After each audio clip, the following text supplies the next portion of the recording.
हाँ तो यारो, एपिसोड के शुरुआत में हमें दिखाया जाता है कि हाहारी और रेंटारो एक रूम में होते हैं। इसमें हाहारी बोलती है, रेंटारो कम ऑन, तुम कर सकते हो। लेकिन अपना रेंटारो कहता है, नहीं मैं नहीं कर सकता। और पता नहीं ये लोग क्या कर रहे हैं, लेकिन ये तो कहानी का सस्पेंस है, बाद में पता लगेगा।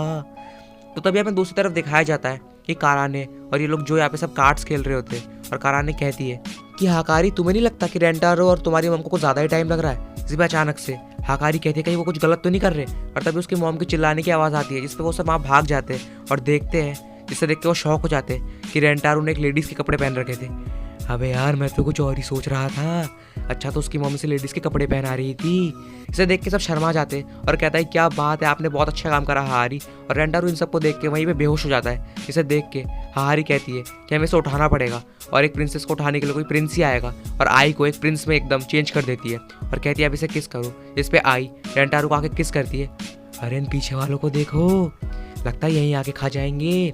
इस पर रेंटारो जाग भी जाता है और ये सब सोच रहे होते, काश आई की जगह हम होते। और तभी अचानक से रेंटारो कहता है, अब चलो मुझसे दूर हटो और मैं नहाने जा रहा हूँ, मुझे डिस्टर्ब मत करना। और ये सब रुक के चला जाता है। इस पे हाकारी और हाहारी भी जा रहे होते। इस पे काराने कह रही होती है, अबे वहाँ पे क्या पूरी सब्जी बट रही है, तुम लोग क्या करने जा रहे हो बे, और तुम लोग यही रुको। इस पर अचानक से वो सब कह रहे होते हैं कि हमें रेंटारो को देखना चाहिए नहाते हुए। इस पर आई कहती है, हाँ ये बात तो सही है, हमें देखना चाहिए, इससे फ्यूचर के लिए एकदम वो हो जाएंगे रेडी। और तभी अचानक से काराने कहती है, देखो ये मत सोचना कि मैं उसकी बॉडी देखने जा रही हूँ, लेकिन मुझे भी जाना है, ठीक, क्योंकि मैं तुम लोगों से पीछे नहीं रहने वाली, ठीक है। और तभी अचानक से अपनी छोटी सी शिजुका बीच में आ जाती है और कहती है, सब गलत है, लेकिन तुम देख सकते हो इन लड़कियों ने कैसे शिजुका को ठिकाने लगा दिया एक ब्लैंकेट में लपेट के। और वो दूसरी तरफ हमें दिखाया जाता है जहाँ पर रेंटारो नहा रहा होता है और सोच रहा होता है कि शायद ये लोग मुझे ट्राई करेंगे कहीं से देखने का, फोटो खींचने का, या मुझे बैक मसाज देने का, तो मैं जल्दी से नहा लेता हूँ। और तभी ऊपर से कुसुरी ट्राई करती है रेंटारो को देखने का विंडो से, बट उसे दिख नहीं रहा होता और वो एक भूत की तरह दिख रही होती है। इसे देख के रेंटारो बहुत सारा डर जाता है और कुसुरी भी चिल्ला रही होती है, जिसे देख के ये सब कुसुरी को ऊपर खींच लेते हैं और कहते हैं, जल्दी हमारी एजेंट ऊपर आ जाओ। और वही दूसरी तरफ रेंटारो, जो कि बहुत ज़्यादा शर्मा रहा होता है और बहुत ज़्यादा डर गया होता है, वो कहता है, भाई जल्दी नहाना पड़ेगा वरना ये लोग तो मुझे छोड़ने नहीं वाले। और तभी वो जल्दी जल्दी नहाने लग जाता है। और वहीं दूसरी तरफ ये सब सीढ़ी से ऊपर जाने का ट्राई करते हैं कि ताकि वो ऊपर से रेंटारो को देख पाए नहाते हुए। और तभी जैसे ये लोग ऊपर जाते हैं तो हारी कहती है, अच्छा होगा अगर यहाँ पे कोई चूहा ना हो। और तभी अचानक से यहाँ पे बिल्ली आ जाती है, जिसे देख के काराने बहुत जोर से चिल्लाती है। और वो बिल्ली जैसे इनके पास आती है तो ये लोग भी बहुत तेज चिल्लाते हैं, जिसे देख के रेंटारो तो और ज़्यादा डर गया होता है। वो सोचता है, भाई कौन भूत आ गया इधर मेरी मारने। और तभी अचानक से दूसरी तरफ शिजुका, जो कि ब्लैंकेट से अभी भी लिपटी हुई होती है, पता नहीं जैसे तैसे रूम से बाहर आ जाती है और इनकी वॉइस सुन के सोचती है, मुझे इन सबको बचाना पड़ेगा। और तभी लेकिन वो नीचे जाने से डर रही होती है क्योंकि सीढ़ियाँ बहुत ज़्यादा होती है। तभी पीछे से वो गार्ड डॉग आ जाता है और कहता है, क्या मुझे साइड मिलेगा, और उसको किक कर देता है, जिसकी वजह से रोल होते होते आगे जा रही होती है और सीधा जाके रेंटारो के बाथरूम में बाथटब में गिर जाती है। और रेंटारो जैसे ही से देखता है वो डर जाता है, वो बोलता है, अरे मैया बचाओ भाई, भूत आ गया भाई, अब तो लपेट देगा भाई ये मेरे को। लेकिन तभी जैसे वो शिजुका को देखता है वो कहता है, तुम यहाँ क्या कर रही हो।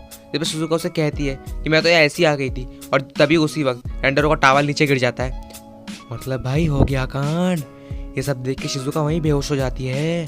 और तभी अगले सीन में हमें दिखाया जाता है कि रेंटारो जैसे बाहर आता है तो रेंटारो कहता है तो इन सबको कि तुम लोग यहाँ क्या कर रहे हो। इस पर अचानक से हाहारी और हाकारे कहती है कि हम तो बस हाइड एंड सीक खेल रहे थे रेंटारो, और छिपने का ट्राई कर रहे थे। तभी अचानक से काराने कहती है, हाँ हम हाइड एंड सीक ही खेल रहे थे और हमने तुम्हें देखने की कोशिश बिल्कुल नहीं करी, ठीक है ना। इस पर रेंटारो को सब पता लग जाता है और वो सबको डांट रहा होता है। और वही दूसरी तरफ अपनी छोटी बच्ची शिजुका कह रही होती है कि पहले तो मुझे सिर्फ जिराफ ही पसंद थे, लेकिन अब तो मुझे हाथी भी बहुत अच्छे लगने लग गए। मतलब समझ जाओ यारो किस बारे में बात कर रही है ये। और वही दूसरे सीन में सब लोग कार्ड खेल रहे होते हैं। तभी अचानक से हाहारी कहती है, तुम लोग खेलो, मैं कुछ देर में आती हूँ, और सैड होकर वहाँ से चली जाती है। और रेंटारो भी उसका पीछा करता है क्योंकि रेंटारो को पता हो रखा होता है कि हाहारी बहुत दुखी है। और जैसे ही वो देखता है कि हाहारी एक रूम में फोटो के सामने बैठ के प्रे कर रही होती है, और वो जाके हाहारी के पास बैठ जाता है और कहता है, क्या मैं बैठ सकता हूँ। इस पर हाहारी कहती है, हाँ क्यों नहीं। इस पर वो हाहारी से पूछती है कि मेरा क्वेश्चन है कि क्या है पापा है। इस पर हाहारी कहती है कि हाँ। और जिस पर वो पूछता है हाहारी से कि मेरा आपसे एक और सवाल है कि डैड के गुजर जाने के बाद आपकी ज़िंदगी में बहुत सारे लोग आए होंगे, लेकिन आपने किसी को अप्रोच क्यों नहीं किया। इस पर हाहारी उसे मना कर देती है और कहती है, ये बात मैं तुम्हें नहीं बता सकती।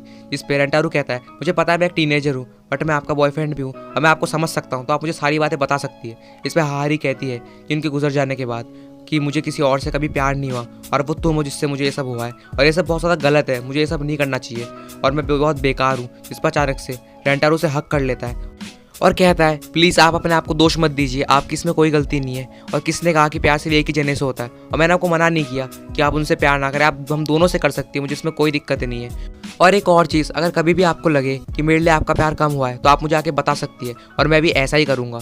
और ये सब देख के अचानक से हारी बहुत ज़्यादा शर्मा जाती है और हारी कहती है कि मैं तुमसे बहुत प्यार करती हूँ और क्या मैं तुम्हें किस कर सकती हूँ। जिस पर अचानक से रेंटारू बहुत ज़्यादा चौंक जाता है और हमें पास दिखाया जाता है जहाँ पे हारी का पुराना बॉयफ्रेंड उसे कह रहा होता है कि मेरे जाने के बाद जो भी तुम्हारी ज़िंदगी में आएगा वो तुम्हारा बहुत ध्यान रखेगा और तुम अपनी फर्स्ट किस भी उसी के साथ करना। अबे ये क्या नाटक है? अबे जब हाकारी हो गई तो वो सब क्यों नहीं हुआ तुम्हारे साथ? तो हमें इससे क्या लेना देना? तभी अगले सीन में हमें दिखाया जाता है कि वो कह रही होती है रेंटारू को कि मैं शायद कुछ ज़्यादा ही सोच रही हूँ, लेकिन रेंटारू से अचानक से हक करके किस कर लेता है। और वही दूसरी तरफ जब रात के टाइम सब लोग सो रहे होते हैं तो अपना रेंटारू भी अकेला सो रहा होता है, लेकिन तभी अचानक से हाकारी उठ के उसके पास आ जाती है और ये सब कारा ने नोटिस भी कर रही होती है, बट वो सब इग्नोर करती है और हाकारी उसे कह रही होती है मैं बहुत डर गई थी, मुझे लगा मैं तुम्हें कभी नहीं देख पाऊंगी, क्या मैं पूरी रात तुम्हारे साथ सो सकती हूँ? इस पर रेंटारू कहता है मुझे कोई दिक्कत नहीं है। और वो दोनों साथ में सो रहे होते हैं और तभी रेंटारू हाकारी को भी किस करता है और ये सब कारा ने देख रही होती है, लेकिन वो कहती है कि मैं आज तुम्हें छोड़ रही हूँ लेकिन अगली बार नहीं छोड़ूंगी। और तभी अगले सीन में हमें दिखाया जाता है बीच रात में रेंटारू उठ जाता है और देखता है कि हाकारी और कारा ने एक दूसरे के साथ ही लिपटे पड़े और शायद वो सपने में सोच रहे होंगे कि वो रेंटारू से सब कर रहे हैं, लेकिन मैं ये सब तुम्हें नहीं दिखाऊंगा। और तभी अगले सीन में हमें दिखाया जाता है कि जैसे रेंटारू बाहर आता है तो वो देखता है कि हाकारी के डैड की आत्मा उन सब की तरफ देख रही है। इस पर रेंटारू कहता है डैड आप क्या कर रहे हो? इस पर उसके डैड बहुत ज़्यादा गुस्सा हो जाते हैं और कहते हैं मुझे डैड मत बुलाओ, और तुम्हारी हिम्मत कैसे हुई मेरी हाकारी और हाहारी को मुझसे छीनने की, और तुम मुझसे डर क्यों नहीं रहे हो? इस पर अचानक से रेंटारू कहता है कि मैंने आपके बारे में बहुत कुछ सुना है हाहारी से और आप बहुत अच्छे इंसान हो, तो आपसे मुझे डरने की क्या ज़रूरत है? जिस पर अचानक से ये कहता है कि तुम्हें पता है मैं उन पे हमेशा से नज़र रखता आया हूँ और उनकी ज़िंदगी में बहुत से लोग आए, लेकिन उन सभी लोगों में से किसी में भी इतनी डेडिकेशन नहीं थी जितनी तुम्हारे अंदर है। मुझसे वादा करो तुम हमेशा उनका ध्यान रखोगे। तो रेंटारू कहता है हाँ मैं बिल्कुल उन दोनों का हमेशा ध्यान रखूंगा। और जिस पे उसके डैड कहते हैं अब शायद मैं बहुत जल्द पीस को ढूंढ के इस दुनिया से छुटकारा पा पाऊंगा। और तभी रेंटारू कहता है ऐसा क्यों, हम दोनों साथ मिलकर उनका ध्यान रख सकते हैं। तो वो दोनों हाथ मिलाते हैं, लेकिन तभी अचानक से एक रोशनी चमकती है हाकारी के डैड के आसपास और हाकारी के डैड कहते हैं लगता है मुझे जाना पड़ेगा इस दुनिया को छोड़ के और अब सब कुछ तुम्हारे हाथ में। जिस पर अचानक से रेंटारू चिल्ला रहा होता है नहीं डैड आप रुक जाइए, और जोर से चिल्लाता है डैड करके, लेकिन अचानक से सब कुछ गायब हो जाता है और वो देखता है कि आप एक बिल्ली है। और रेंटारू सोचता है क्या एक सपना था, लेकिन मुझे तो लगा सब सच है। और जैसे विंडो के बाहर देखता है तो सुबह हो रही होती है और अगले सीन में दिखाया जाता है कि जहाँ पे ये सब लोग जा रहे होते हैं और जहाँ पे हाहारी कह रही होती है इन सबको कि फिर से वापस आना। इस पर रेंटारू कहता है कि हाँ मैं बहुत जल्द वापस आऊँगा। और अगले सीन में दिखाया जाता है स्कूल के अंदर जहाँ पे सब लोग प्रेयर कर रहे होते हैं और हाकारी की मम हाहारी जो कि अपने आप को इंट्रोड्यूस करा रही होती है कि मैं हूँ आपके स्कूल की नई चेयरपर्सन। असल में वो मन में कह रही होती है कि रेंटारू को देखने के लिए मैंने पूरा स्कूल ही खरीद लिया।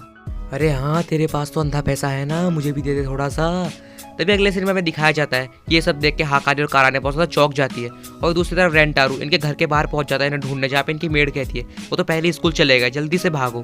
जिसमें रेंटारू उनको ढूंढने के लिए भाग रहा होता है स्कूल की तरफ और जहाँ पे वो देखता है एक शॉप के बाहर एक लड़की को और एक लड़की जो कि बेसबॉल खेल रही होती है और फिर से एक लड़की जो कि जैसे वो स्कूल में एंटर करता है वहाँ पे खड़ी होती है और जब वो सीढ़ियों से चढ़ रहा होता है तो वो फिर से एक लड़की को देखता है और जैसे ही वो ऊपर चढ़ जाता है तो अपनी वो सारी गर्लफ्रेंड्स को देखता है जो कि छत पे वेट कर रही होती है और वो कहता है कि 100 girlfriends who really really love me. और ये एपिसोड भी यहीं ख़त्म हो जाता है और इसी के साथ मेरे यारों ये सीज़न भी यहीं ख़त्म हो जाता है। तो अब मिलेंगे नेक्स्ट वाले सीज़न में और मेक श्योर अगर तुम्हें मेरी वीडियोस अच्छी लगती हो तो लाइक एंड सब्सक्राइब कर देना और keep supporting, take care, bye bye.